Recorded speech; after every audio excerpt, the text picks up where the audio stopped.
tayo ng malunggay ngayon, guys. Ayan. Marami na siyang ano, guys. Marami siyang bulaklak.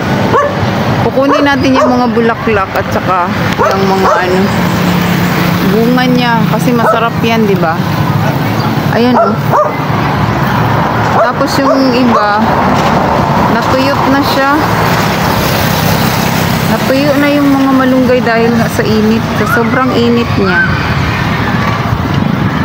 Dito lang ito sa ano namin, harapan, sa tagiliran ng bahay namin. Ayan, oh. Ang daming malunggay dyan. Kaya kahit na araw-araw pa ako magmalunggay, pwedeng pwede. Ayan. Andito yung ano ko, yung sisi special ko. Dito highway na ito. Yan, o, highway na yan. Tapos may eskwelahan dyan sa harapan. Ayan, o. May school yan dyan. Tapos doon banda may bake shop. Kaya maganda yung ano namin dito, location. Yan, o. Talagang ano siya ba? Tahimik siya. Yan. Hello, Dang. Kumusta ka na? Magaling ka na? Yan siya, oh. She's recovering pa. Yan. Hello, Dang. Kumusta ka na? Magaling ka na? Ha? Magaling ka, ha? Ayan, oh. So, umpisa na natin, guys, ang pagkukuha ng malunggay.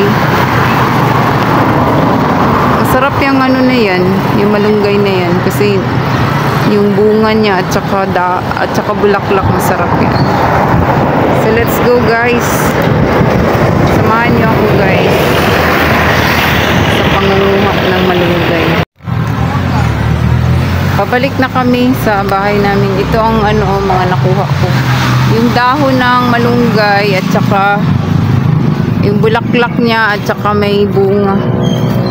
So yan na, guys. Lulutuin ko siya. Magmumunggo ako ngayon. Samahan niyo ako, guys. Let's go, guys. Ayan na po yung nakuha kong malunggay. Tapos yung mga bulaklak niya. At saka yan lang yung ano niya, bunga. 3 piraso. Imumunggo ko siya.